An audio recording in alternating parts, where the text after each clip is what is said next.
perguntas.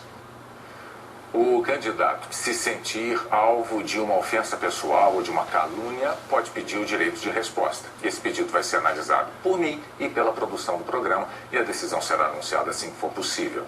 Se o pedido for considerado procedente, o candidato ofendido terá 1 minuto para sua defesa. Como acontece em todos os debates promovidos pela Rede Globo, a preocupação maior de todos nós aqui é que esse encontro seja útil para você, eleitor. E é por isso que nós pedimos que as discussões sejam civilizadas e que todos os convidados se mantenham em silêncio. Vamos então ao primeiro bloco desse debate, bloco de tema livre, como eu já disse. Pelo nosso sorteio, quem faz a primeira pergunta desta noite é a candidata do PSOL, Luciana Genro. Candidata, a senhora pode vir até o púlpito, isso vai se repetir ao longo do debate, e a senhora escolhe a quem vai dirigir a sua pergunta. Dilma. Candidata Dilma, por favor, pode se posicionar aqui no púlpito também. Candidata Luciana pode já dirigir a pergunta à sua adversária. Dilma, primeiro eu queria dizer que boa noite a todos. Hoje eu estou aqui por força da garantia da lei, porque durante toda a campanha eleitoral a Rede Globo só mostrou os 3 candidatos que não têm propostas para atacar os interesses das 5.000 famílias mais ricas do Brasil, dentre as quais está a família que é dona da Rede Globo. Eu queria te perguntar, Dilma, do escândalo da Petrobras.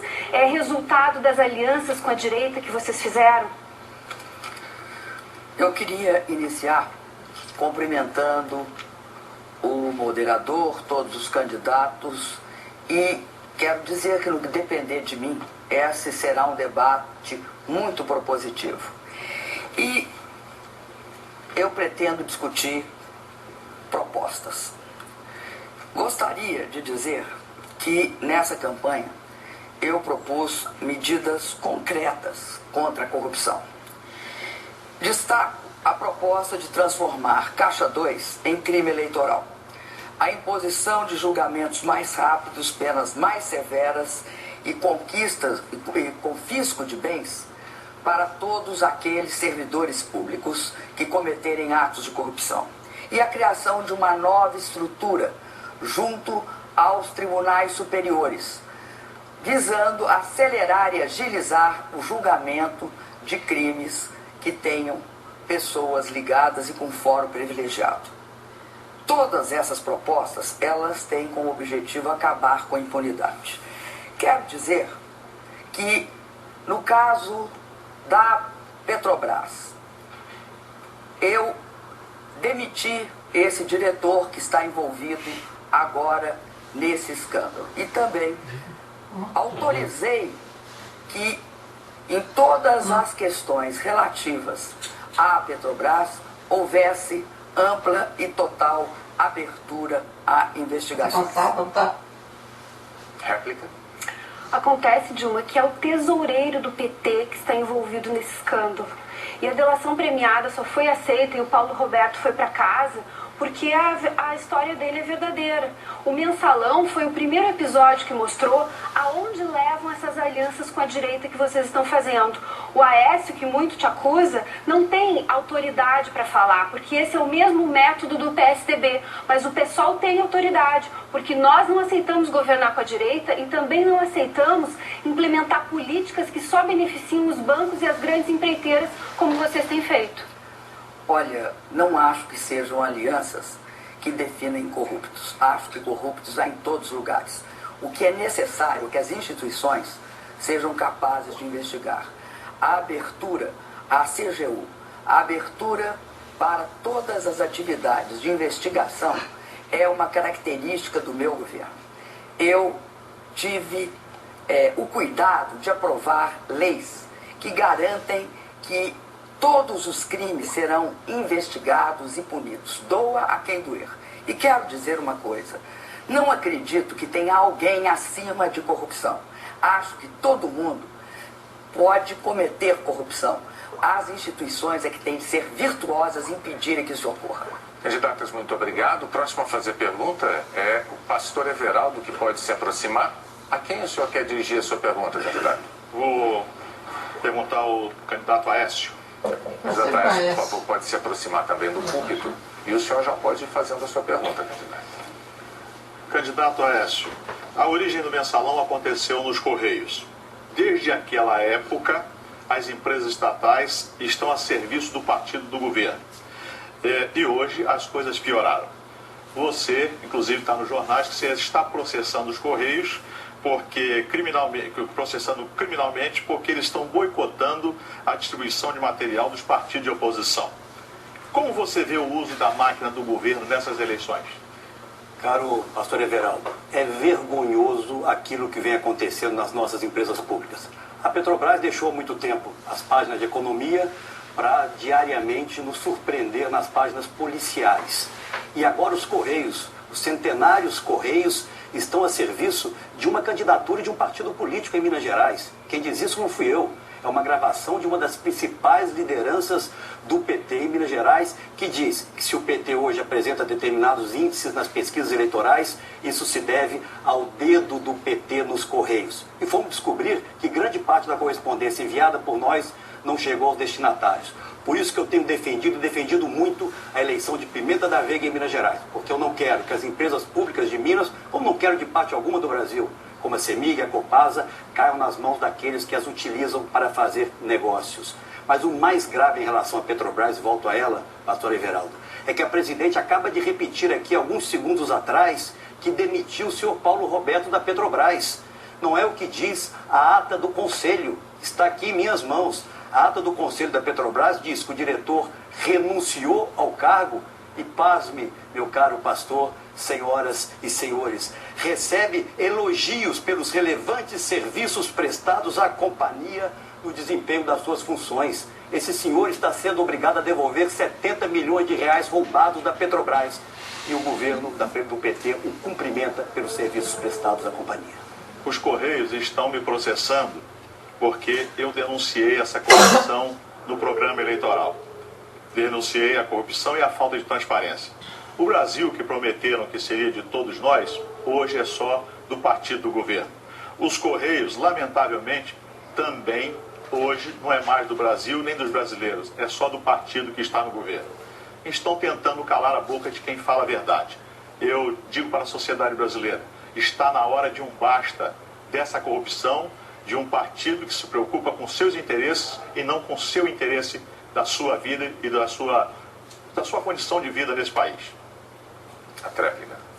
Olha, pastor, o que eu expresso aqui é a indignação que eu encontrei em todo o Brasil, de jovens, de idosos, de pessoas de todas as regiões, que não aguentam mais ver o Estado brasileiro a serviço de um projeto de poder. Porque o PT perdeu há muito tempo a capacidade de apresentar ao Brasil um projeto transformador. E aí esse vale tudo. Acusações sem sentido e absurdas, como vem recebendo a candidata Marina todos os dias, e essa ocupação do Estado brasileiro.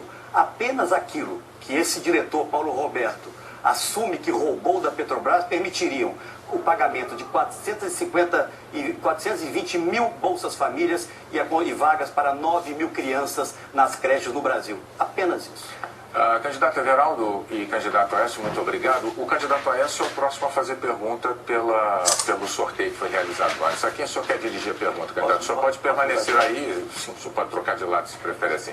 A quem o senhor dirige a sua pergunta? Eu dirijo a minha pergunta à candidata Marina Silva. A candidata pode se dirigir até o púlpito para que o candidato Aécio lhe faça a pergunta.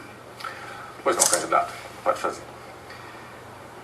Candidata Marina, você tem reagido aos ataques e graves ataques que ele tem feito à candidata do PT, e com razão. Mas eu quero lembrar que esse sempre foi o modus operandi, a forma de agir do PT, inclusive durante os 24 anos em que a senhora esteve no PT. A senhora entrou com uma ação na Justiça Eleitoral para tirar minha propaganda do ar, simplesmente porque eu lembrava que a senhora militou durante 24 anos no PT e durante o mensalão lá permaneceu. Onde estava a candidata à nova política naquele instante? A nova política, candidato Aécio, estava exatamente na postura de quem, mesmo estando dentro de um partido político, nunca se rendeu àquilo que é ilícito, ilegal, como é o caso do mensalão. Vossa Excelência também esteve dentro de um partido que praticou o mensalão, quando foi da votação da reeleição. Foi ali que começou o mensalão. No entanto, Vossa Excelência também permaneceu nesse partido. E nunca vi fazer crítica à origem do mensalão. A gente pode estar dentro de um partido e não compactuar com os erros que são cometidos. Eu, inclusive, tenho dito, pessoas boas existem em todos os partidos. E pessoas que cometem erros, como é o caso dos mensalões, do PT e do PSDB, também existem. Caberá a nós ter uma atitude. Eu saí do PT exatamente para manter as minhas convicções. Eu não vi você fazer nenhuma crítica ao expediente da reeleição e ainda não vi fazer nenhuma crítica ao mensalão da compra de voto para poder estabelecer o expediente da reeleição, que, aliás, é um atraso para o país. É o que leva a essa briga do poder pelo poder, em que as pessoas não são capazes de ver o que é melhor para o Brasil, e sim para os seus projetos passageiros de poder. Candidata, me surpreende que a senhora faça essa defesa do mensalão do PT ao compará-lo a denúncias que jamais foram comprovadas. Mas eu vou em frente.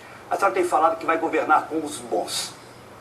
Até aí, óbvio. Nunca vi alguém dizer que vai governar com os maus. Mas eu tenho dúvidas sobre o seu conceito sobre os bons. Quando a senhora foi ministra, a senhora montou a sua equipe. O presidente do IBAMA era um candidato do PT derrotado ao governo do Amazonas. O secretário de Desenvolvimento Sustentável era um deputado derrotado do PT no Mato Grosso. O secretário de Recursos Hídricos era um vereador do PT de Belo Horizonte, substituído por um candidato derrotado do PT em São Paulo. Nada mais antigo, candidata, nada mais velho na política do que nomear para cargos públicos aqueles que foram demitidos nas urnas pelo povo brasileiro. Existem, em primeiro lugar, candidato Aécio, você falou que eu fui atacada injustamente pelo PT. Eu também fui atacada injustamente por Vossa Excelência, que pela primeira vez na história desse país se uniu com o PT para tentar me desconstituir, como está dizendo aqui. Existem pessoas honradas, sim, que são derrotadas, pessoas competentes, que prestam um trabalho sério.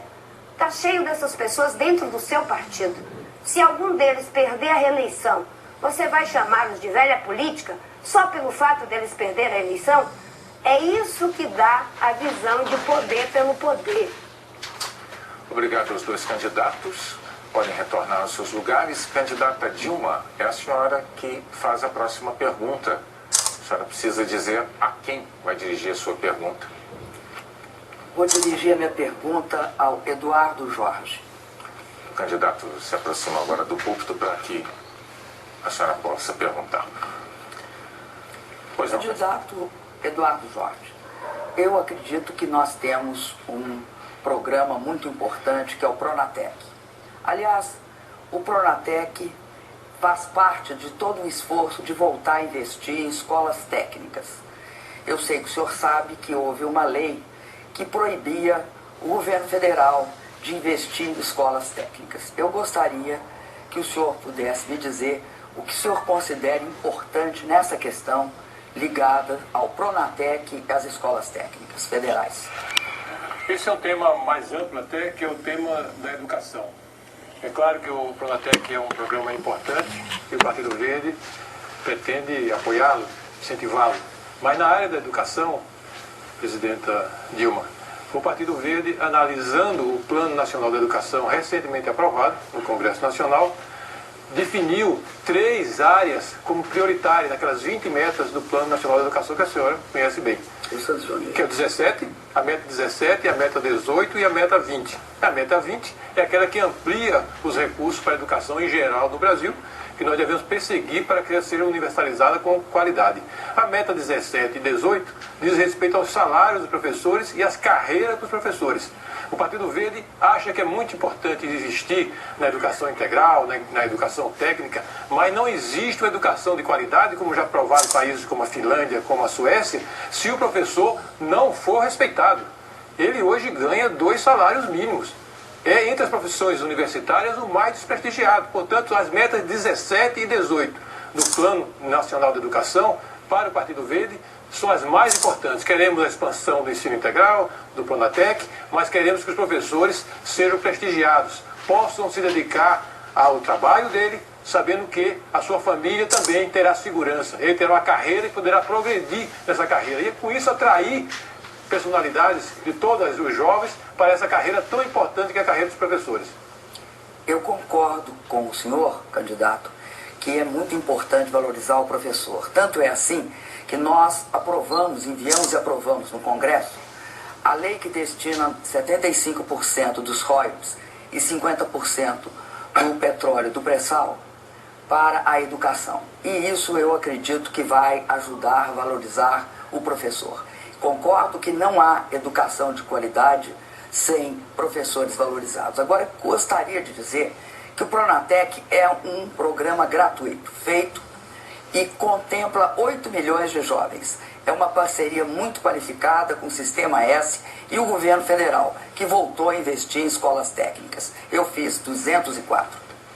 Em relação ao pré-sal, nós temos uma divergência. Eu acho que esses royalties vão entrar pela porta e sair pela janela, o prejuízo para a saúde dos brasileiros e do Brasil. Porque isso vai significar mais petróleo e tem que vender mais petróleo. Vendendo mais petróleo é mais diesel e mais gasolina para envenenar todos nós nas nossas cidades e morrerem um por cada 1 milhão por causa esse royaltiezinho. Então vai entrar pelas portas do fundo da saúde e vai sair a qualidade de vida e a expectativa de vida das pessoas pela janela e pela porta principal do Sistema Único de Saúde. Eu vou insistir, para o Partido Verde, a educação é a prioridade, são a carreira nacional de base municipal para os nossos professores, para ter uma educação de qualidade do Amapá ao Rio Grande do Sul. Candidatos, obrigado. Pelo sorteio, quem faz a pergunta agora é a candidata Marina Silva, que pode se aproximar aqui do púlpito. Candidata, a qual dos seus oponentes a senhora deseja fazer a pergunta? Ao pastor Everaldo. Pastor, por favor.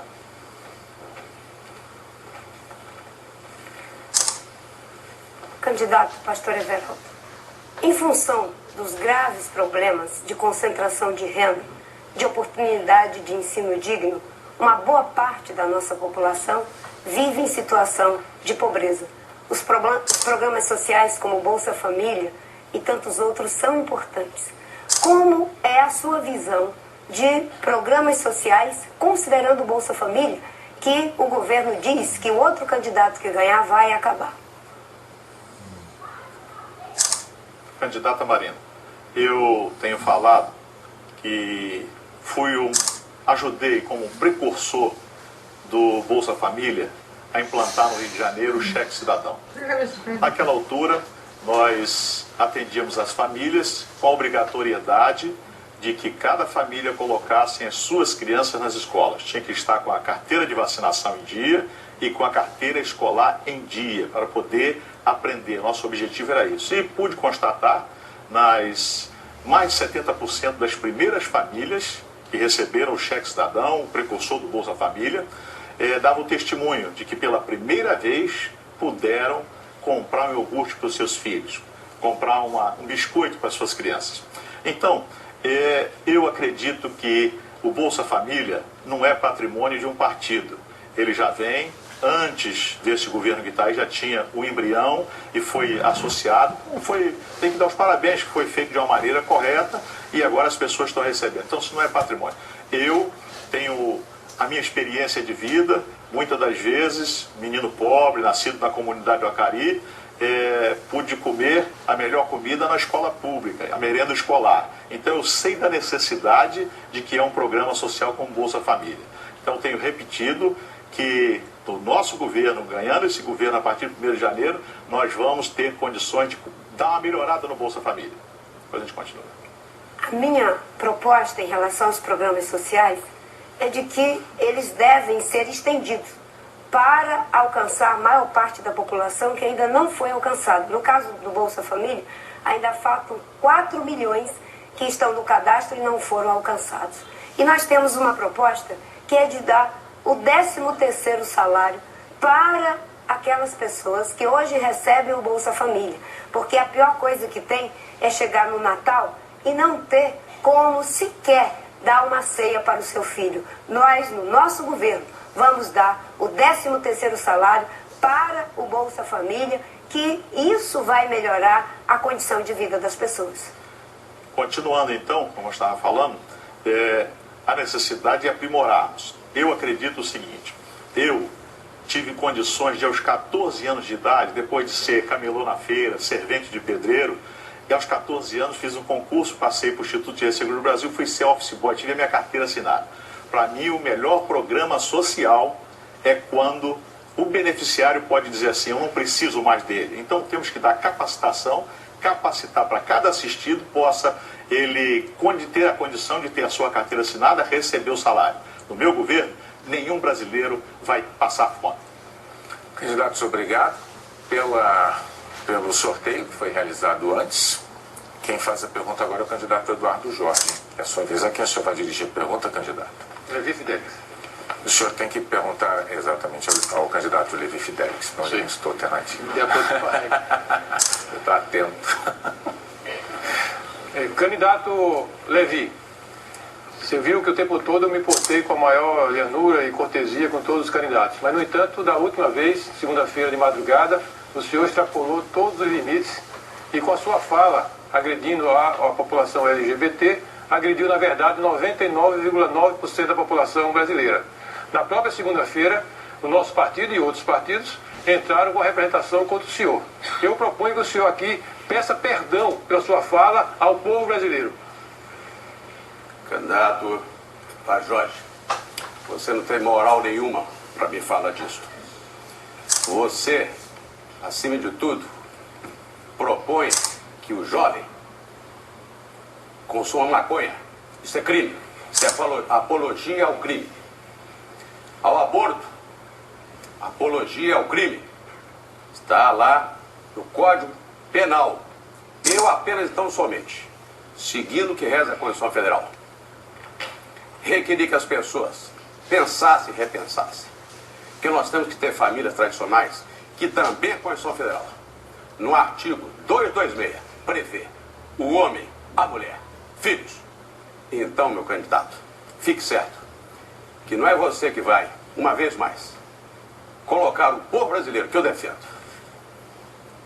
escorado no canto, para defender ao contrário que está na Constituição Federal. E também está no Código Civil, no artigo 1514, onde consagra o homem e a mulher no casamento.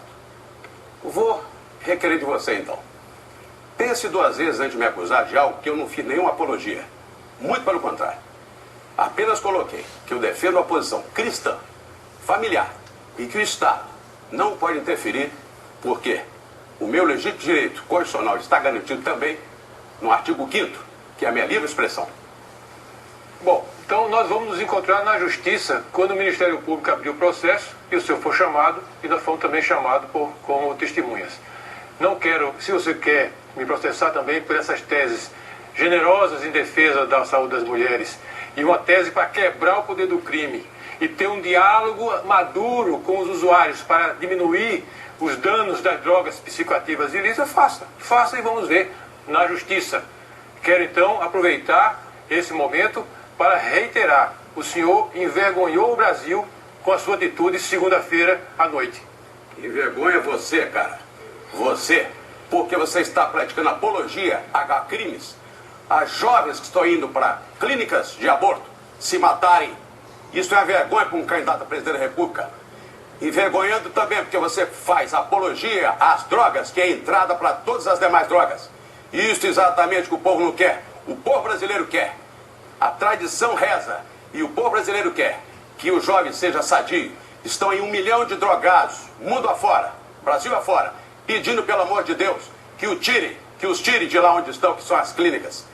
E as jovens que estão morrendo, você não tem dinheiro para pagar o que os pais gastam para que isso não ocorra. Então, vira sua boca para lá. Candidatos, obrigado. O candidato Levi Fidelix permanece e vai fazer pergunta então agora a candidata Luciana Genro, que se dirige ao púlpito. O senhor pode fazer a sua pergunta, candidato. Candidato Luciana Genro, na último debate na Record, a senhora mandou o seu ex-marido, Robaina, me procurar em pleno plenário que eu estava, me pedindo, por favor, que não fizesse a pergunta última, senhora, porque a senhora queria perguntar a Marina. Está aqui uma denúncia, só não tem palavra. A senhora disse, sabe o quê? Eu vou perguntar a ela questões econômicas tão importantes para o Brasil, tanto que você defende. E você veio para algo que não tinha respeito ao que nós tínhamos apalavrado. Me diga se você será presidente sem palavra também.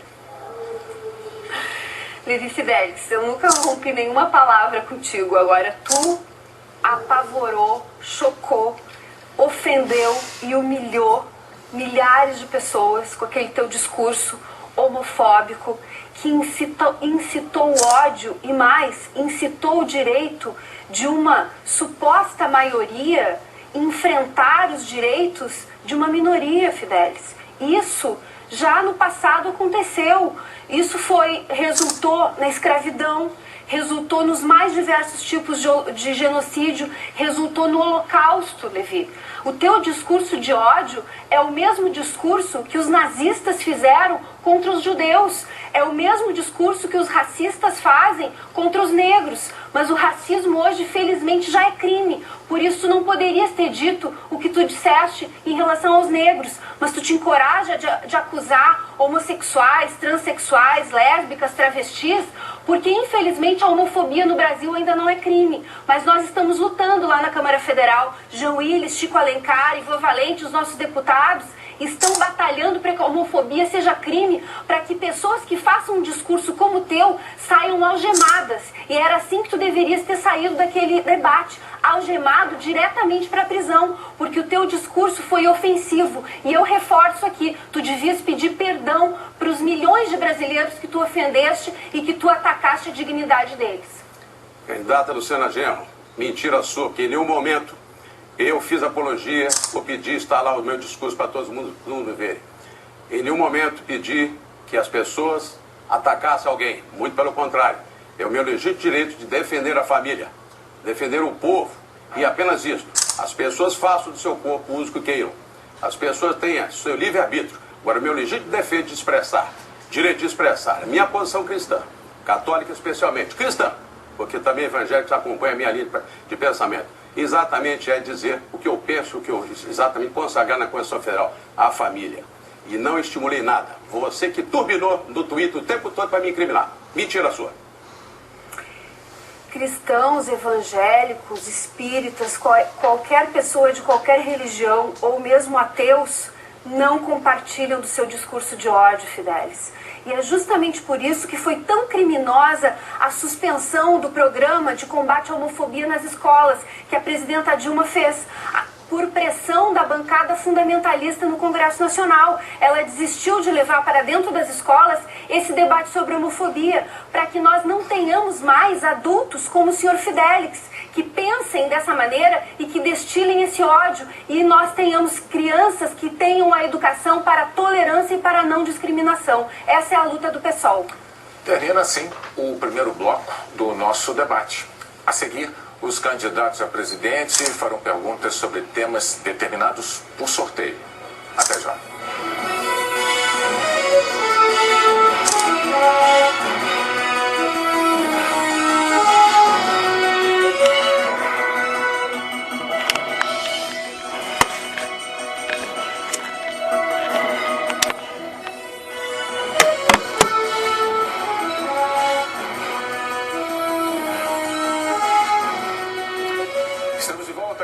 Entre os candidatos à presidência da República. Neste bloco, as perguntas serão sobre temas que eu vou sortear desta urna aqui. Cada candidato poderá ser escolhido para responder a, no máximo, 2 perguntas neste bloco. A ordem dos candidatos que perguntam já foi sorteada numa reunião com os assessores deles. Nós vamos ver, então, qual será o primeiro tema deste bloco. É corrupção. Quem faz a pergunta pelo sorteio é o candidato Eduardo Jorge, do PV. Candidato, o senhor pode se aproximar? A quem o senhor quer dirigir a sua pergunta? Presidenta Dilma. A candidata do PT, Dilma Rousseff.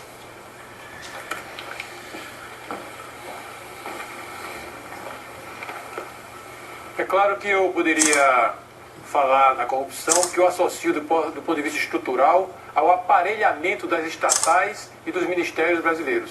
Mas estando no Rio de Janeiro, eu não posso também lhe dirigir à presidenta Dilma uma pergunta sobre a morte da Jandira e da Elisângela. A senhora, sendo uma presidente mulher, não se sente triste ou indignada que isso aconteça por causa do seu governo, mulher e socialista, se mantém uma lei cruel e anti-mulher como essa lei? Boa noite, candidato. Eu primeiro gostaria de dizer que no tema corrupção, eu gostaria de fazer um esclarecimento. Foi dito aqui que eu teria mentido a respeito da demissão do diretor da Petrobras. Então eu queria ler o depoimento que ele fez da CPI do Senado no dia 10 de junho de 2014, quando foi convocado pelos partidos de oposição a depor. Abre aspas. Como me foi perguntada a minha saída como diretor? Responde ele. Peguei um avião de Fortaleza para Brasília e fui ao gabinete do ministro. Aí o ministro me falou, Paulo, é o seguinte, nós estamos tendo uma mudanças na diretoria. Nós resolvemos que precisamos ter uma nova pessoa na diretoria de abastecimento. E o ministro falou, eu gostaria que você fizesse uma carta de demissão. Eu disse, nenhum problema, eu faço. Os fatos são esses. Insistem em negá-los, é má fé. Até porque é sabido que se dá sempre no serviço público o direito da pessoa pedir demissão quando ela se afasta do cargo. Agora, eu gostaria de dizer que qualquer governo democrático no Estado de Direito cumpre as leis. Eu, de fato, cumpro a lei que prevê a interrupção da gravidez em 3 casos.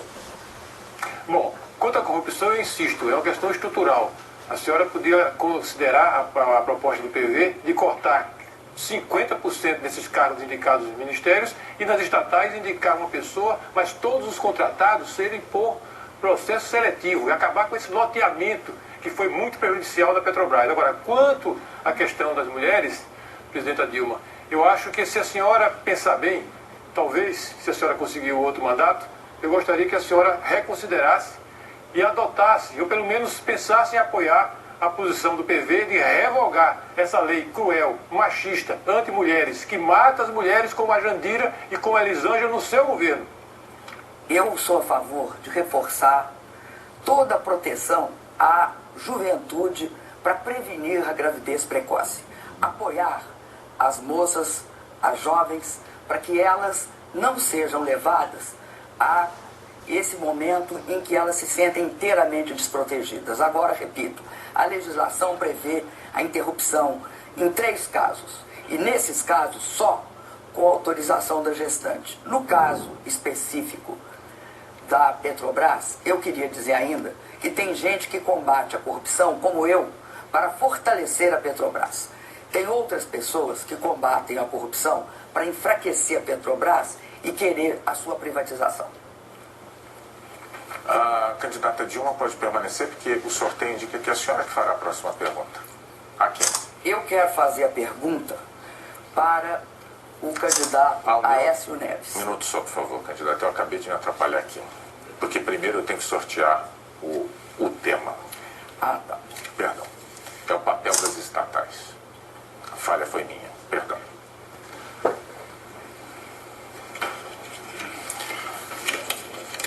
Candidato Aécio Neves, eu sei que ao longo de todo o período em que o senhor foi líder do PSDB no Congresso, o senhor defendeu que as políticas de privatização eram aquelas que deveriam ser adotadas. Levantou a hipótese, inclusive, de algum momento, no futuro, privatizar a Petrobras. Mas também houve, por parte do seu escolhido para ministro da Fazenda, a hipótese de privatizar os bancos, a Caixa, o Banco do Brasil e o BNDES.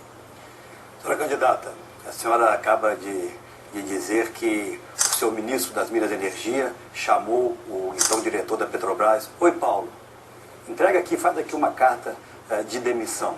Vamos acreditar nisso. Não é a melhor forma de tratar alguém que assaltou a nossa maior empresa. Faltou a senhora dizer ou explicar quais foram, candidata, os relevantes serviços prestados à companhia no desempenho das suas funções. Foi com esse documento que ele foi para casa, depois para a cadeia. Então, essa história precisa ser contada com maior clareza para as pessoas. As nossas propostas são muito claras, candidata. Nós sim privatizamos setores que eram necessários que fossem privatizados. Imagina um setor de telefonia, hoje no Brasil, que já funciona tão mal nas mãos do Estado. A senhora nomeando os dirigentes dessas empresas. Imagina uma Embraer, a grande empresa que compete hoje em outras partes do mundo com êxito nas mãos do PT.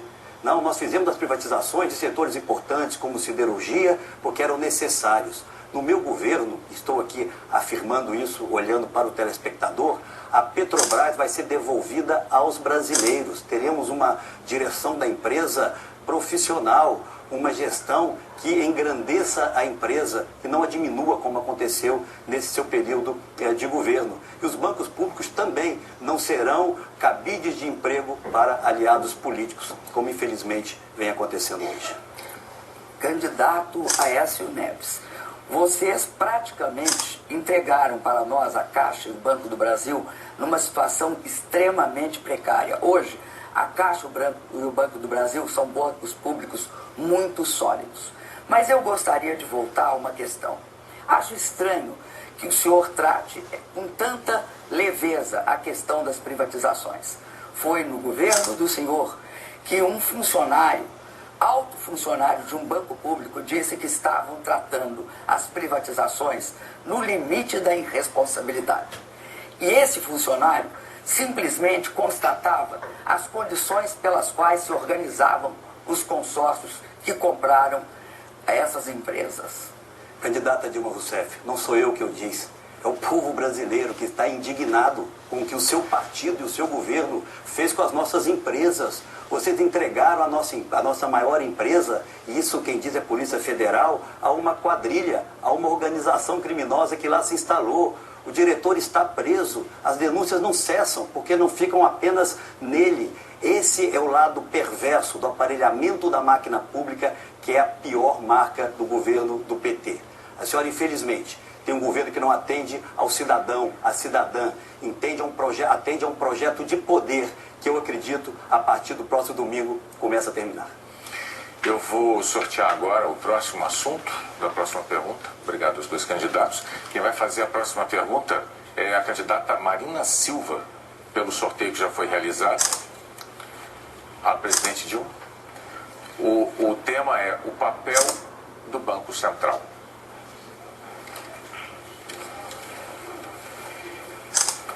Candidata Dilma, a senhora tem feito uma série de acusações em relação à autonomia do Banco Central, que aliás a senhora defendeu em 2010 e entrou inclusive numa batalha campal com o candidato Serra, porque ele era contra.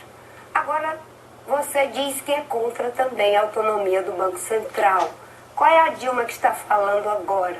É a Dilma que faz o discurso da eleição ou a Dilma que tem uma convicção?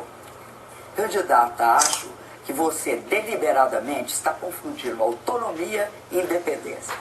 O que está escrito no seu programa é a defesa da independência do Banco Central.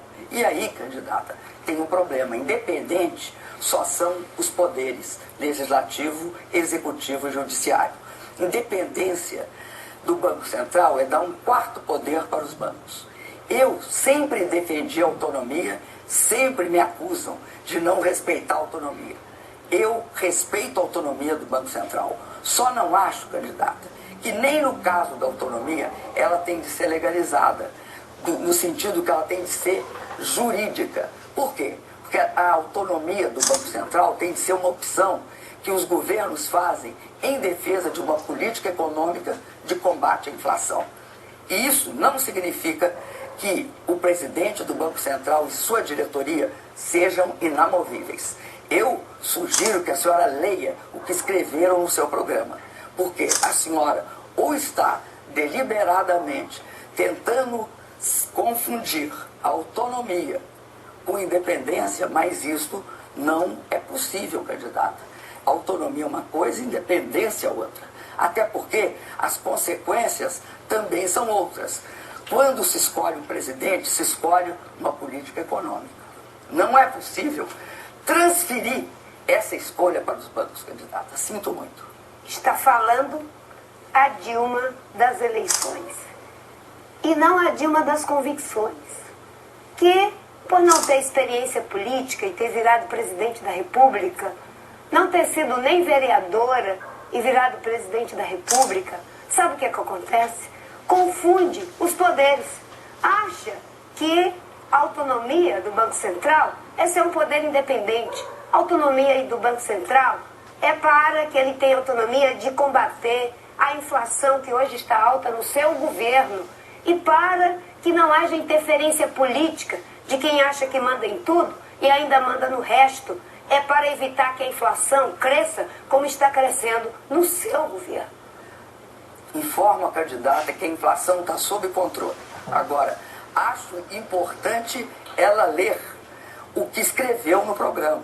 Até porque eu não tenho responsabilidade quanto ao que ela escreveu. Agora, a minha inexperiência política é interessante vindo de uma pessoa que defende a nova política. Quer dizer, candidata, que uma pessoa que não fez a carreira vereadora, deputada, senadora, ela não pode ser presidenta? Aonde isso está escrito? Não na nossa Constituição. Aliás, eu tenho convicção que qualquer brasileiro ou qualquer brasileira podem ser presidente da República. Agora, o que tem de haver é experiência e competência.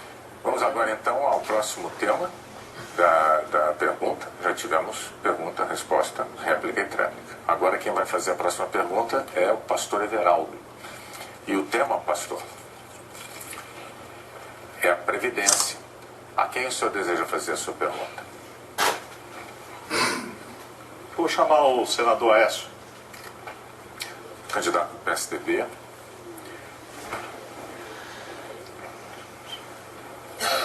Tem que optar pelos três, né? Então, G3 aí, né? Vamos lá.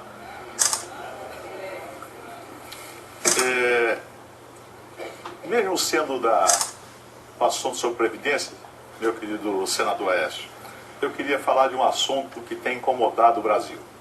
O PAC só conseguiu realizar em torno de 30% do que foi programado. O PAC, eu pergunto, é um programa de atraso do crescimento ou um programa de aceleração da corrupção? Candidato, o PAC é um conjunto de investimento do governo que deram a ele uma marca, deram a ele um slogan. Infelizmente não deram a ele. Senhores, me permitam, esse bloco é de tema determinado por sorteio.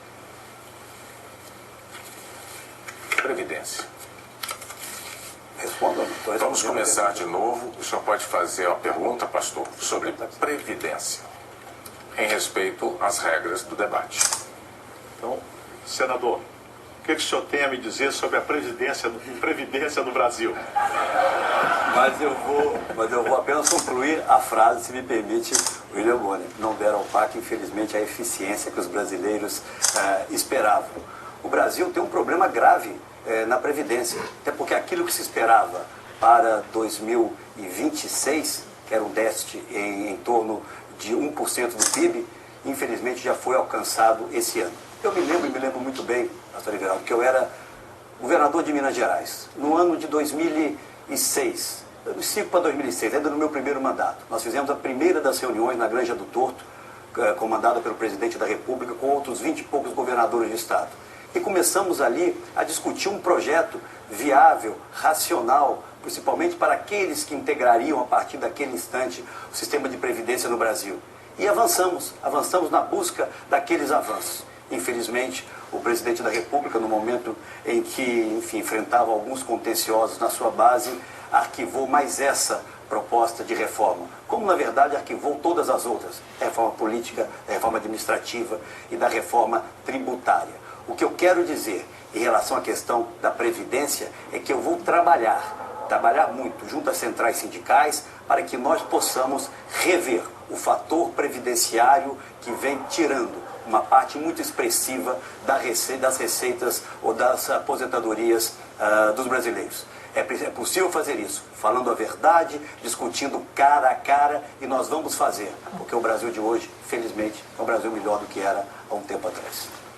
Em respeito a você, aposentado, que está em casa, vou falar rapidamente. Depois eu volto no assunto do PAC, se der uma oportunidade.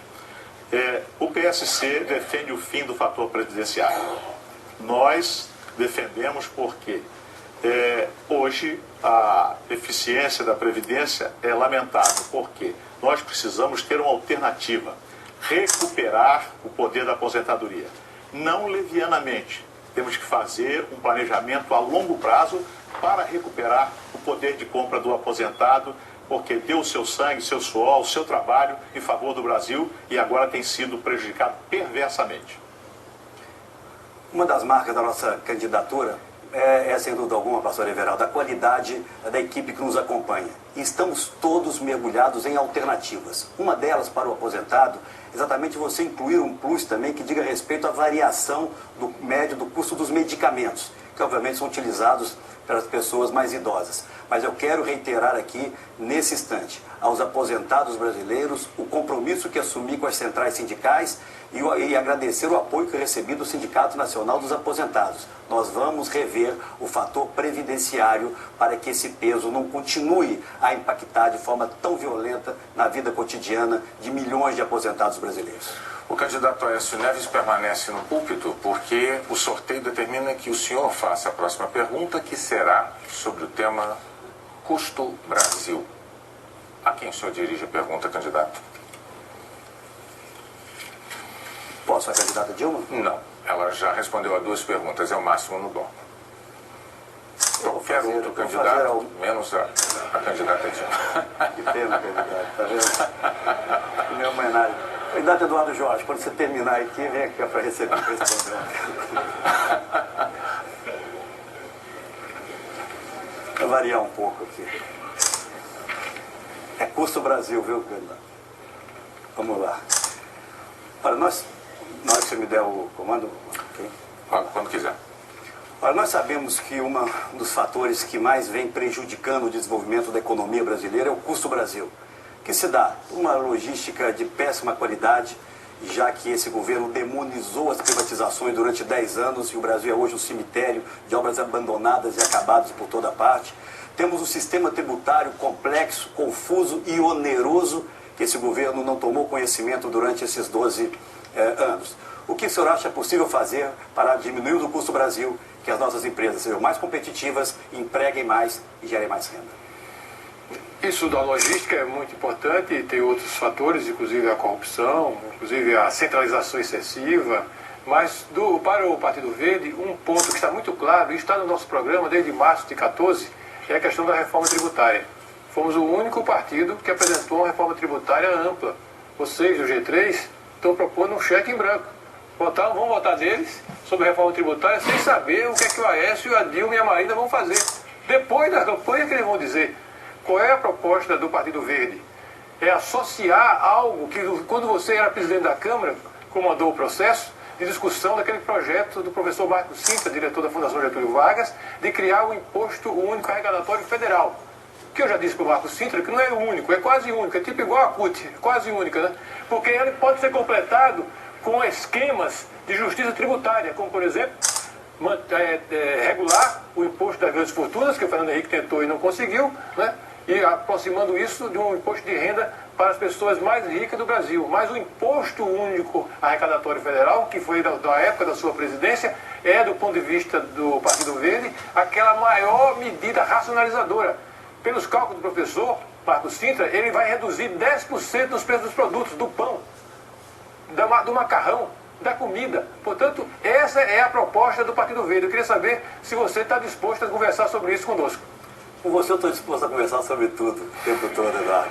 E já que você citou o ex-presidente Fernando Henrique, eu quero agradecer a sua presença aqui hoje, nesse estúdio entre nós, muito honrosa para mim, presidente Fernando Henrique. Por favor, nós temos, Eduardo, uma proposta realista, uma proposta exequível, a de que, na primeira semana de abertura do Congresso, se eleitos formos, nós apresentaremos uma proposta de simplificação do sistema tributário, na direção da criação de um imposto de valor agregado, com a diminuição do número excessivo de impostos indiretos que aí estão. Esse é o primeiro passo para que nós possamos permitir que os gastos correntes do governo, que avançaram muito ao longo do período de governo do PT, possam se encaixar no crescimento da própria economia, para aí fazer uma reforma tributária que diminua a carga horizontalmente. Ele insiste, vai apresentar depois, se for para o segundo turno e se ganhar. Não, já temos, o Partido Verde já tem uma proposta bastante concreta. E veja como isso é importante. Comparando o Brasil com qualquer outro país, essa balbúrdia de tributos coloca o Brasil assim. Uma empresa no Brasil tem que ter 20 pessoas para tentar pagar os impostos e ainda vai se arriscar a levar multa. Lá fora, na Itália, são 2.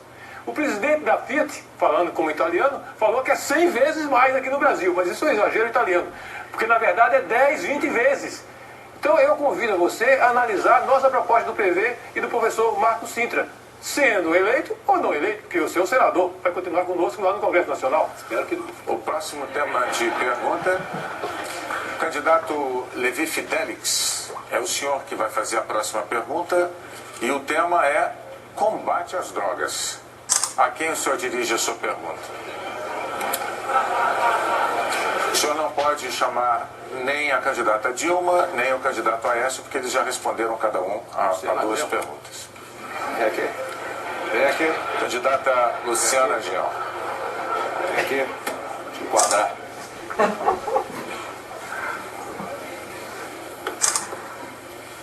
A pergunta, candidata.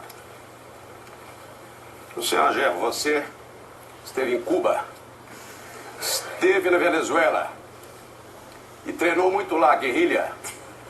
Sim, falando inclusive muito bom espanhol. Posou lá com estátua lá do Che Guevara. Eu vi a sua história muito bem antes de vir para cá e estudei você, tá bem? Eu sou um brasileiro que eu quero saber de você. O que você vai fazer com tantos jovens que estão drogados hoje e que não conseguem sair dessas clínicas porque não tem recursos, o governo não investe? Hoje nós vivemos uma verdadeira guerra aos pobres, travestida de guerra às drogas. O que nós vimos no Rio de Janeiro ontem é a expressão máxima disso. A polícia entra matando. As UPPs não funcionaram no Rio de Janeiro justamente porque, ao invés de se oferecer serviços públicos para a população que mora nas periferias, que mora nas comunidades, se oferece uma polícia violenta, que executa, como o caso do Amarildo, da Cláudia e tantos outros anônimos. A London School of Economics, até o presidente Fernando Henrique Cardoso já constataram que essa guerra às drogas não acabou com o narcotráfico e só encarcera milhões de jovens pobres, negros de baixa escolaridade, que vão para essas prisões imundas, que são verdadeiras masmorras, e saem de lá ainda mais inempregáveis do que já entraram. Se não conseguiram emprego antes, muito menos depois que saem dessas prisões. E aí caem de volta nas garras do narcotráfico. E essa suposta guerra às drogas, que na verdade é uma guerra aos pobres, também só aumentou a violência e a corrupção policial. Por isso nós defendemos, Levi Fidelix, o fim dessa lógica de segurança pública amparada na guerra às drogas, uma mudança profunda nas polícias que merecem melhores salários e que precisam de um treinamento que realmente sirva para defender os direitos das pessoas, para defender os direitos humanos e não para violá-los, como lamentavelmente nós temos visto hoje, porque é parte da estrutura militarizada da polícia violar direitos e nós defendemos a desmilitarização. Acontece que todas as vezes que você faz apologia à droga, como você faz, e o Eduardo também, nós sobrecarregamos o aparato de segurança do nosso país. As fronteiras estão desguarnecidas porque o governo atual não investe nas fronteiras. Está deixando cada dia mais entrar armas e drogas no nosso país. Então não adianta vir dar de mocinha, porque você está exatamente incitando o jovem a consumir mais drogas. Você não está corrigindo isso não. E ao mesmo tempo do aborto, onde meninas caem todo dia nessas clínicas e são mortas. Como também, gente, não incitei ninguém contra ninguém. Exijo respeito a mim. Nunca de um processo minha vida para o senhor Eduardo Jorge dizer que eu sairei daqui preso. Jamais, porque sou um homem justo e correto e sigo a lei. Sairia se a homofobia fosse crime, infelizmente não é. Mas eu não faço apologia do uso às drogas, não, Levi Fidelix. Assim como eu não faço apologia do uso do álcool, do cigarro, do Lexotan ou do Rivotril. Mas eu também não faço a defesa de que o jovem, porque fuma maconha, deve ser encarcerado. Nós defendemos que os jovens precisam de futuro, de liberdade e de escola e de emprego. O desemprego hoje, na faixa dos 18 aos 24 anos, está em 14%. Ao invés de oferecer prisões à nossa juventude, o governo precisa oferecer emprego. Infelizmente, com a política desenvolvida pela Dilma, proposta pelo Aécio e pela Marina, não tem emprego, não tem investimento público, não tem futuro para a juventude. Candidata Luciana Genro, a senhora, por favor, permaneça. A senhora vai fazer a próxima pergunta. Para a Marina. É sobre segurança. A candidata Marina? Por favor, candidata.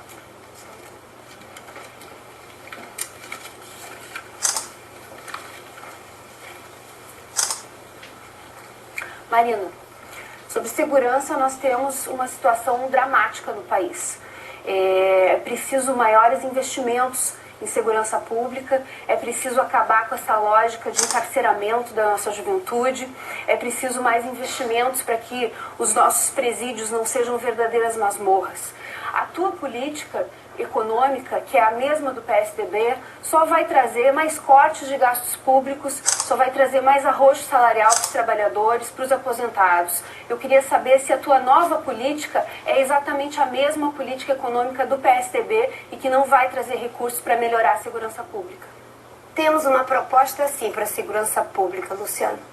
A proposta de fazer com que os recursos que temos hoje para a segurança pública, no Fundo Nacional de Segurança Pública, que são insuficientes, que eles possam sair dos 600 para 6 bilhões. Nós queremos fazer um investimento em parceria com os governos estaduais, porque hoje nós temos cerca de 56 mil pessoas que estão sendo assassinadas por ano em função do descaso que o governo federal tem em tratar do problema da segurança como se fosse um problema nacional. A maioria dessas pessoas que estão sendo assassinadas são jovens negros, são pessoas pobres que não têm uma condição de ter um lugar ao sol e muitas vezes elas são tragadas pelas drogas. A nossa proposta de segurança pública é de aumentar os recursos, de ter uma polícia que seja treinada adequadamente e que respeite direitos humanos, de termos uma combinação de políticas sociais que faça com que a segurança possa cair de forma estrutural, como fizemos em Pernambuco com o Pacto pela Vida, aonde no Nordeste foi o único estado em que a segurança teve êxito, porque a violência caiu. Nos demais estados só tivemos segurança no período da Copa e não teve continuidade após os Jogos da Copa do Mundo. Pois eu temo, Marina, que tu ceda a pressões para uma segurança pública militarizada, uma segurança pública violenta, porque afinal de contas tu tem cedido a várias pressões. Tu cede a pressão do agronegócio dizendo que nunca foi contra os transgênicos. Tu cede a pressão dos banqueiros propondo independência para o Banco Central, que é entregar o Banco Central para o controle do mercado financeiro e dos bancos. Tu cede para os setores fundamentalistas, bastou 4 tweets do Malafaia e tu jogou na lata do lixo o teu programa de combate à homofobia.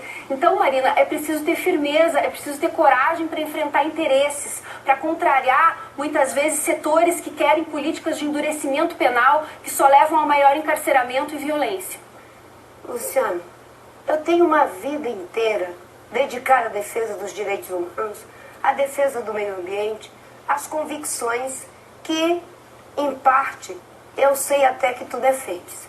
Mas tu, por uma questão eleitoreira, tu faz questão de me botar no mesmo plano daqueles que tu sabe que eu não tenho nenhuma afinidade com eles. Isso é velha política, é o discurso de conveniência. Tu sabe a verdade, que o meu plano de governo, ele é melhor do que o da Dilma, melhor do que o Aécio e até muito parecido com o teu. Mas tu faz a política de conveniência e tu só mudou o teu programa depois que eu reclamei, porque antes eram apenas frases genéricas. Nós estamos concluindo aqui o segundo bloco do nosso debate. Daqui a pouco, os candidatos a presidente vão fazer perguntas sobre temas livres. Até já.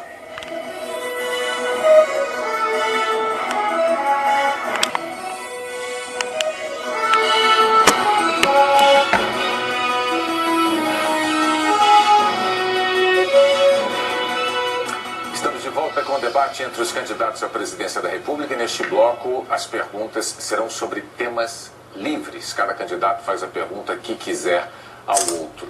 Na ordem determinada por sorteio, quem abre a rodada agora é a candidata Luciana Genro, do PSOL. Candidata, por favor, a senhora escolha a quem vai fazer a sua pergunta. Aécio. Candidato Aécio Neves, por favor.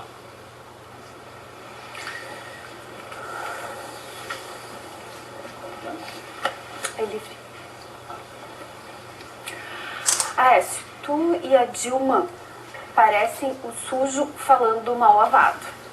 Ela te acusa de privatização, mas o governo do PT privatizou rodovias, aeroportos, na área da saúde, com a EBSER, privatizações, terceirização.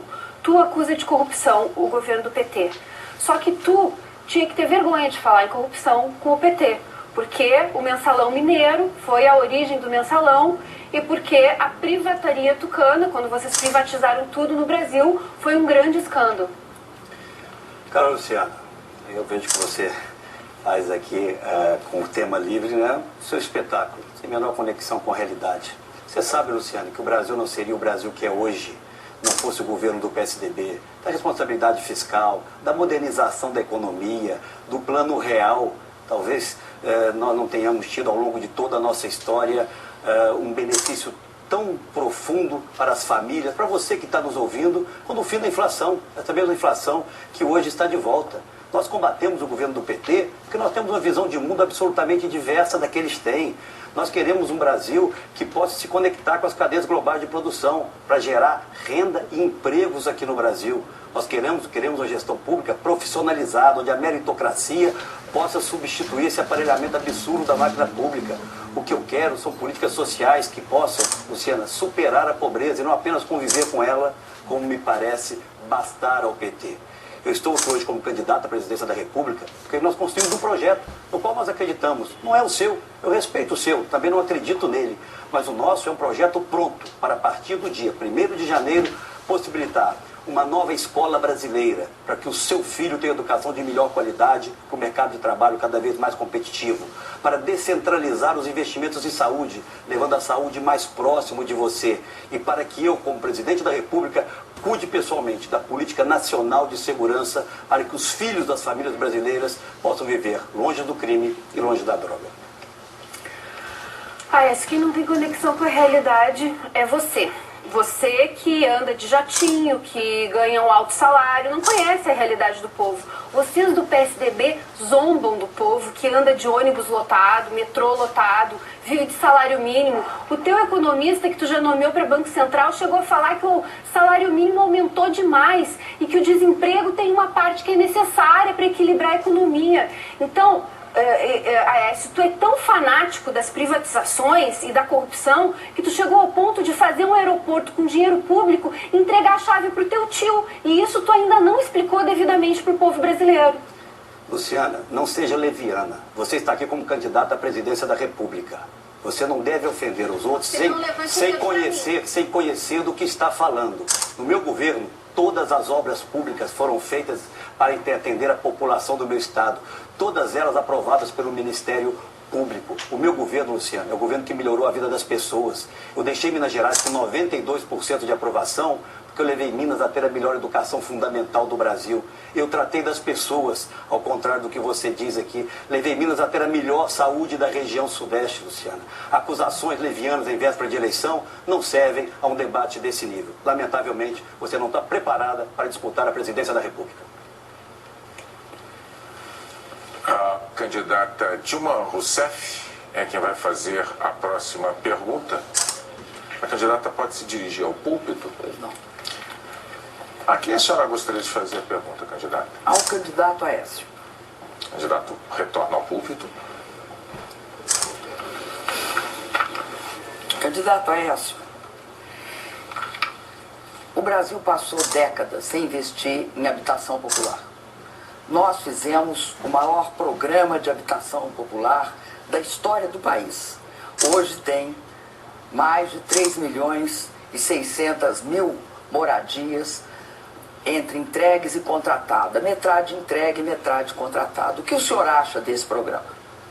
Olha, candidata Dilma, eu aprendi muito cedo na administração pública, na vasta experiência que a vida me deu o privilégio de ter, de que os bons projetos, eles devem ser aprimorados e reconhecidos Por exemplo, o Bolsa Família foi aprimorado porque ele foi unificado, só não foi reconhecido a sua origem, que está exatamente no governo do presidente Fernando Henrique, com Bolsa Escola, Bolsa Alimentação.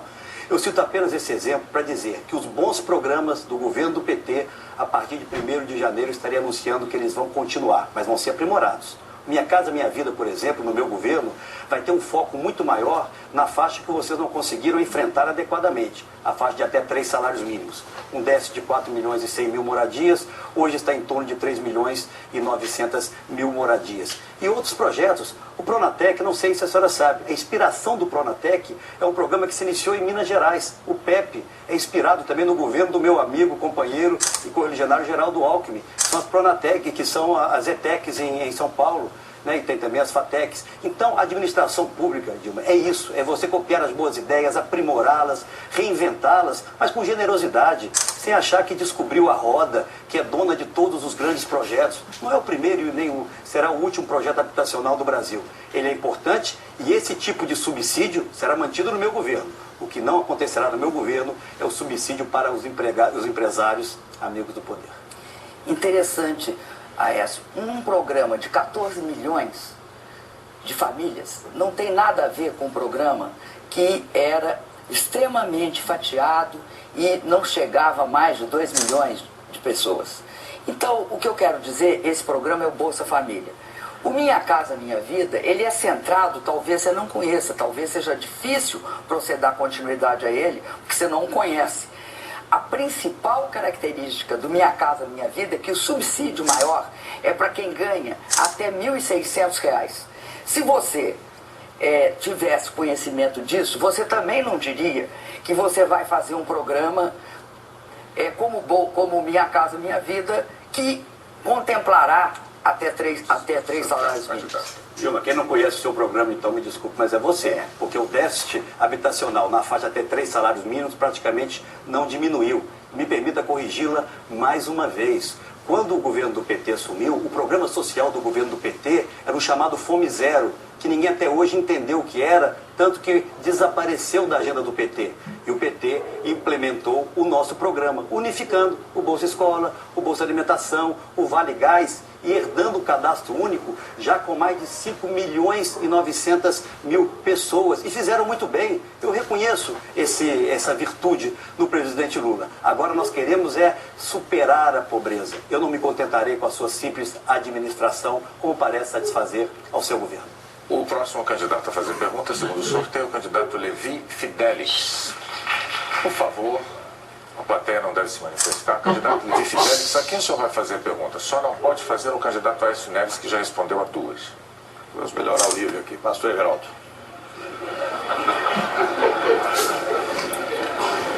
Pastor Everaldo, por favor. Pastor Everaldo, nós comungamos os mesmos propósitos para a família brasileira, para a seriedade nos investimentos no campo social e também a saúde, e especialmente mobilidade urbana. Mas a minha pergunta será no campo da segurança. É muito importante. Morre mais de 50 mil pessoas por ano por arma de fogo. Assassinados, as pessoas estão porque não temos um aparato de segurança à altura, porque recebe maus salários e não temos um aparato à altura de tudo que o povo deseja e quer. Por favor, me responda sobre esse tema. Candidato Levi, hoje o cidadão de bem está preso dentro de casa. O bandido está solto na rua. Nós propomos, logo no início da nossa campanha, a primeira proposta foi a criação do Ministério da Segurança Pública. Hoje são 39 ministérios e nenhum deles cuida especificamente da segurança pública do brasileiro. Então nós, ao propor o Ministério da Segurança Pública, estamos querendo reequipar, reaparelhar toda a polícia e sincronizar toda a polícia do Brasil. Polícia Civil, Polícia Militar, Polícia Federal e inclusive as nossas Forças Armadas que têm sido abandonada e vilipendiada, sucateada. Para quê? Hoje, ainda há pouco alguém falou aqui das nossas fronteiras, parece que foi você. São quase 17 mil quilômetros de fronteiras terrestres, secas, que estão desprotegidas. O efetivo da Polícia Federal é muito aquém da necessidade, onde entram armas, onde entram as drogas e que afetam literalmente, principalmente a nossa juventude. Então nós vamos restabelecer a dignidade salarial do policial, da polícia, e restabelecer a autoridade para que se possa ter ordem nesse país. Mr. Everaldo, você exatamente está na linha que eu proponho. O nosso governo está engavetando o Congresso também há muitos anos o reajuste nos militares para a reconstrução dos seus salários, digo, as forças regulares, Exército, Marinha Aeronáutica, há vários anos. 28% é um terço do que ganham os nossos militares, fundamentais à instituição perene. A PEC 300 também está segura porque eles não fazem nada que não seja dar dinheirinho para onde não precisa, especialmente para os cubanos. Então eu tenho certeza absoluta que os nossos militares, Polícia Militar, Civil, Corpo Bombeiros, precisam de aumento imediato para que possam dar o aparato necessário ao povo e a segurança necessária. Levi, você falou a respeito da PEC 300. O Partido Social Cristão, o PSC, tem lutado ao longo desse período, dessa legislatura, para colocar em votação a PEC 300. A PEC 300 é que restabelece a dignidade salarial do policial. E, lamentavelmente, o governo não deixa votar a PEC 300, que começaria a restabelecer essa dignidade salarial. Nós temos policial que hoje em alguns estados do Brasil recebem uma ninharia que não dá nem para fazer a sua compra para a sua família no dia a dia.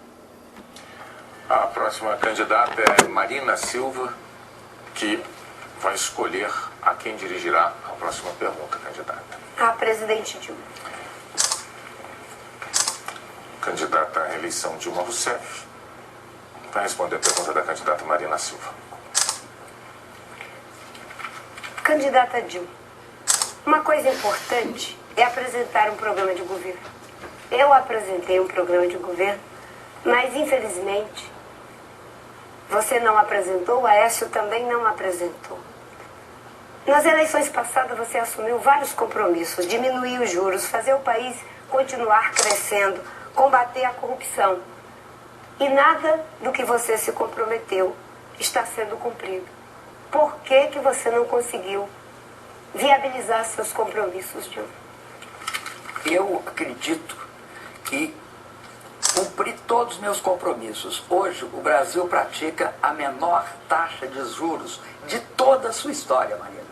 Além disso, não houve governo que mais combateu a corrupção como o meu. Eu não escondi debaixo do tapete, não varri e não engavetei. Demos autonomia para o Ministério Público investigar. Reconhecemos a autonomia que ele tem.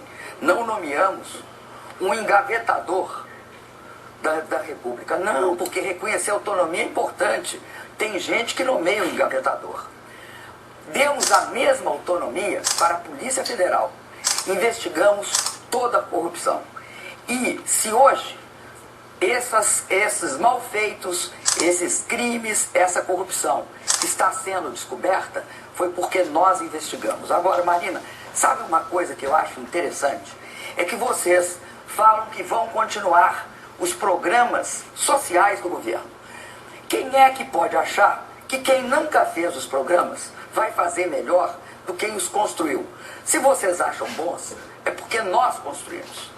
Por exemplo, nós criamos um Bolsa Família para 56 milhões de pessoas. No passado, ele era apenas para 5 milhões, como foi dito há pouco. Então, por que o povo iria acreditar, a dona de casa iria acreditar, que nós que criamos os programas, fazemos, não sabemos fazê-los, e vocês saberão? Dilma, você não cumpriu seus compromissos de campanha. A corrupção foi varrida para baixo do tapete. Existe uma lei no Congresso Nacional que faz o combate à corrupção das empresas corruptoras. E você tem o projeto de regulamentação na sua gaveta e até hoje você não regulamentou. Você diz que foi o próprio diretor da Petrobras que disse que ia sair porque tinha recebido um recado. Foi negociação premiada. Existe agora a delação premiada. Houve uma demissão premiada negociada no seu governo? Marina, vamos colocar as coisas e os pingos nos is. O seu diretor, nomeado por você, diretor de fiscalização do IBAMA, foi afastado do meu governo por crime de desvio de recursos. E eu não saí por aí, Marina, dizendo que você conhecia a corrupção e tinha acobertado a corrupção. Sejamos corretas na condução. Esse diretor, nós investigamos, nós prendemos. No passado, ninguém prendia ninguém. E as pessoas eram protegidas. Veja só que os crimes do metrô de São Paulo foram descobertos pela Suíça. A forma como você fala, toda atrapalhada, é a maior... Terminou, candidata. Terminou. Candidatas, por favor, plateia. Candidatas, por favor, já acabou o tempo. Candidatas, por favor, por favor.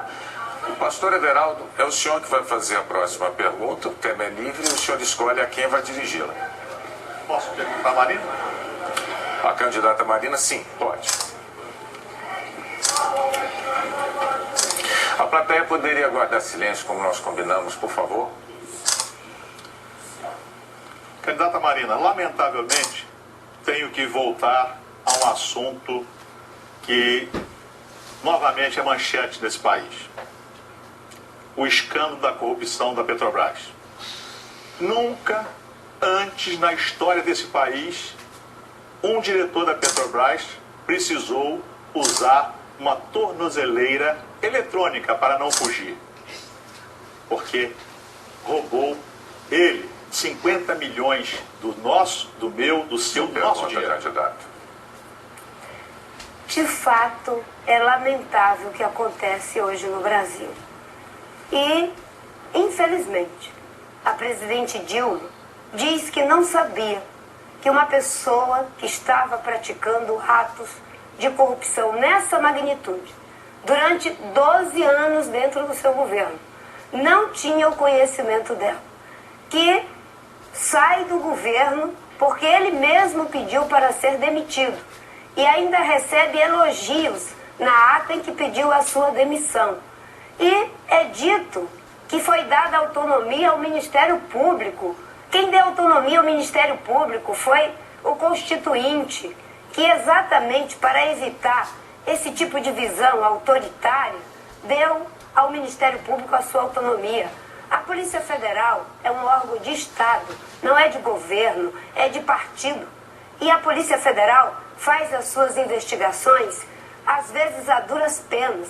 Nesse caso, se não fosse o trabalho da Polícia Federal, talvez nós tivéssemos ainda a continuidade dessa pessoa que estava assaltando os cofres públicos. Nós vamos, sim, no nosso governo, combater a corrupção, a começar por não nomear corruptos e a estabelecer critérios de busca para preencher os cargos da Petrobras, das agências e até mesmo da Caixa Econômica e do Banco do Brasil e dos Correios, que hoje estão entregues à politicagem.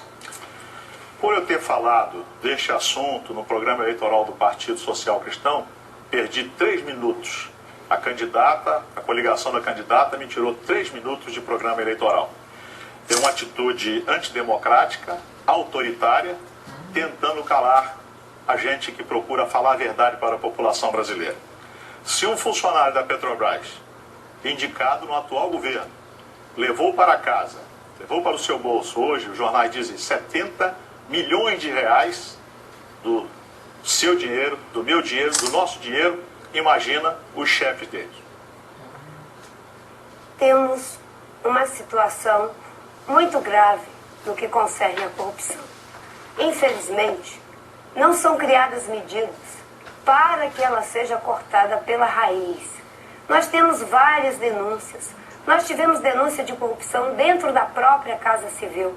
E a resposta é sempre de que não sabia. Na Petrobras, de que não sabia.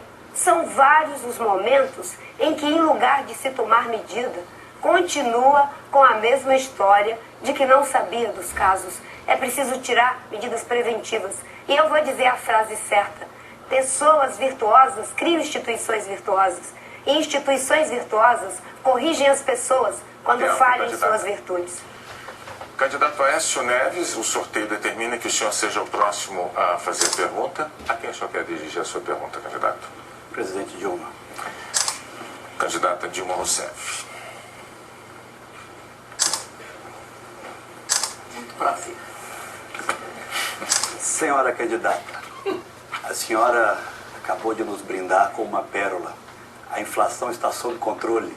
Provavelmente a senhora considera também adequado o crescimento do Brasil durante o seu mandato. Cresceremos 2 pontos percentuais abaixo da média do que crescem os nossos vizinhos apenas na região. A pergunta é muito objetiva, minha cara candidata. A senhora fracassou na condução da política econômica brasileira ao longo desses 4 anos? Foi bem sucedida quando se compara o que aconteceu com os governos do qual o senhor era líder, que quebraram o país 3 vezes. O atual indicado pelo senhor para ser seu eventual ministro da Fazenda é aquele que praticou taxa de inflação acima do limite superior da meta, 7,7% em 2001 e em 2002, 12,5%. Candidato Aécio, tem alguns momentos que eu acredito que o senhor nega a realidade do que aconteceu no Brasil naquele período em que vocês foram governo. E a realidade é qual? Vocês desempregaram 12,5%, era a taxa de desemprego. Vocês tiveram, ao mesmo tempo, uma taxa de juro que bateu todos os recordes durante a gestão Armínio Fraga, 45%.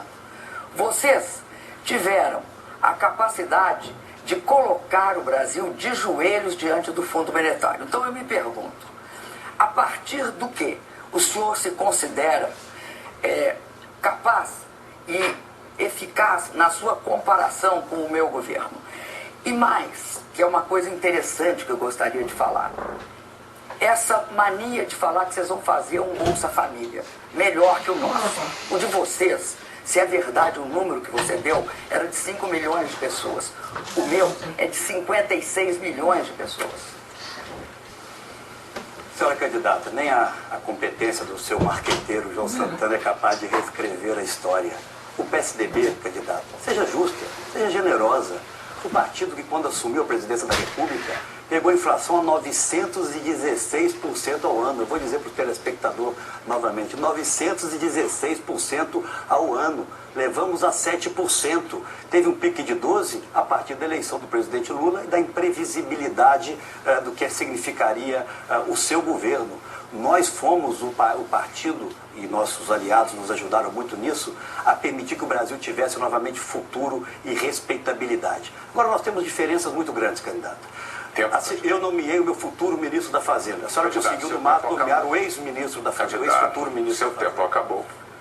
Candidato, eu acho que o senhor deveria olhar com mais detalhe algumas propostas que o senhor faz.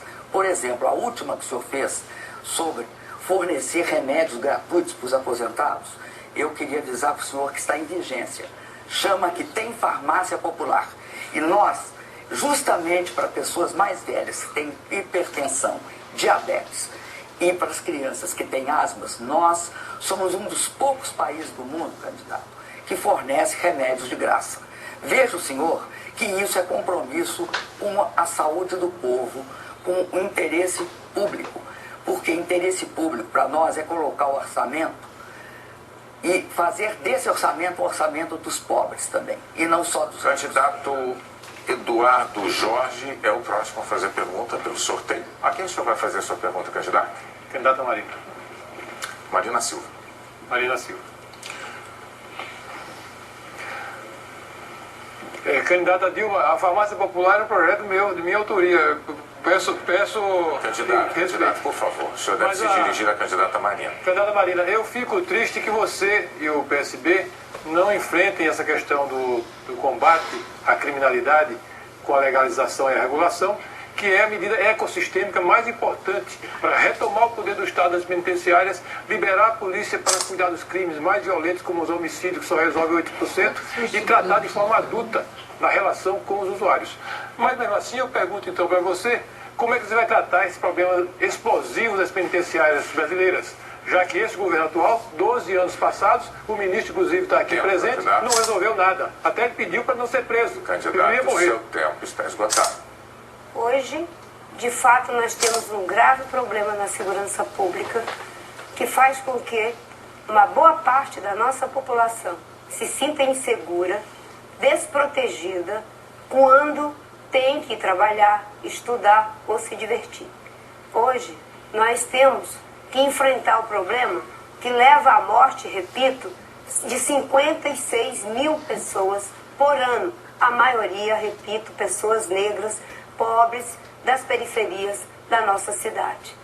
A falta de uma política de segurança pública faz com que a gente tenha presídios completamente superlotados, desumanos, que é um verdadeiro desrespeito a qualquer visão de direitos humanos.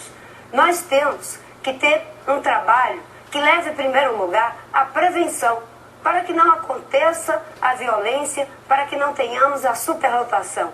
Para isso é preciso implementar políticas, como é o caso do Pacto pela Vida, que reduziu a violência em um trabalho conjunto da sociedade, entre as polícias, com instituições como o Ministério Público, com instituições como aquelas que lidam com o problema da violência nas comunidades.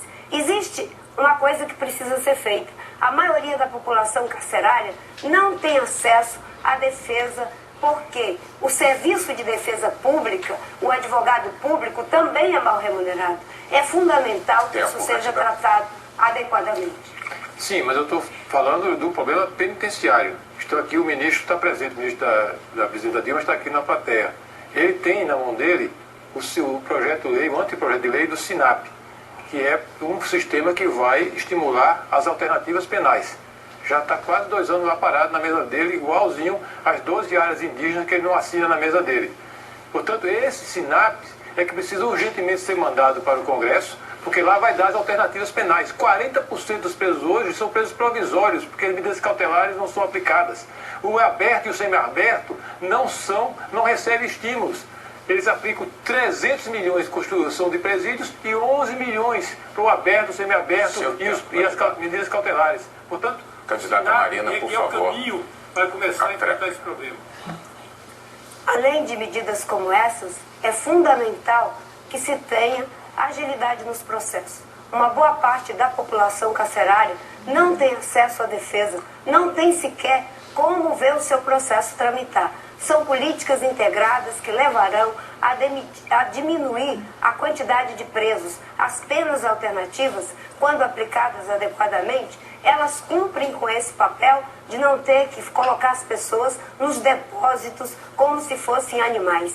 Aliás, essa história de engavetador da República, também existe ministro que engaveta terras indígenas, como o senhor muito bem lembrou. No governo da presidente Dilma, foi o melhor índice de demarcação de terras indígenas. Muito bem, depois do intervalo, nós teremos o último bloco do debate aqui na Central Globo de Produção. Os candidatos à presidência da República voltaram a discutir temas determinados por sorteio.